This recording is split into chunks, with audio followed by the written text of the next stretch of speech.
Hey, how y'all doing? So I'm gonna be sending out a couple of videos. In the first video, you're gonna see where I talk about a little bit what iLead is and the acronym for iLead. Then from there, you'll see that my favorite acronym for iLead, or the favorite part of the acronym for iLead, is develop.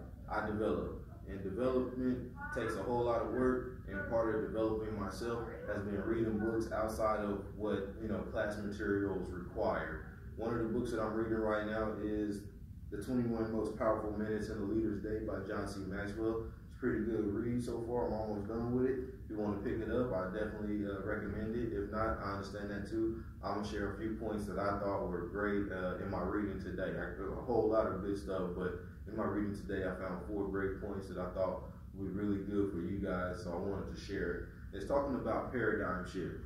So I'm going to go through and read it real fast. And if time permits, I might talk a little bit about each point, but I don't want to hold you guys too long. So jumping into it, I'm going to read it through. Paradigm shift. Moving yourself from the 90% who lead followers to the 10% who lead leaders require a whole new way of thinking. Leading leaders means 4 things. Not just doing things right, but doing the right things. If you relied heavily on your ability to perform your job well to attract people, that won't be enough. In addition to being highly competent, you have to be highly strategic to locate and attract leaders for your organization. Point 2, not just prioritizing your schedule, but scheduling your priorities.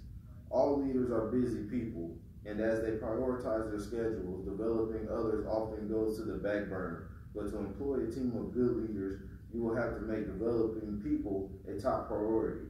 You cannot lead leaders unless you teach leadership and mentor people all the time. Point 3, not seeking fulfillment, but fulfilling your destiny.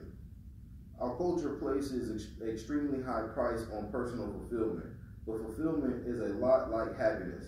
It's a function of attitude. The higher calling is to reach your potential and fulfill your destiny. When you do, you can develop leaders out of the overflow. Not leading with power, but empowering leaders. People who lead followers don't share their power. Weak leaders in that situation are afraid to share it, and they often rely on their position or title to protect them. But even strong leaders who lead followers don't need to share their power. Why would they? Followers wouldn't know what to do with it if they had it. On the other hand, leaders who lead other leaders must share their power. The only way to make leaders effective and to keep them is to empower them. The more power you give away, the more effective the entire organization can become.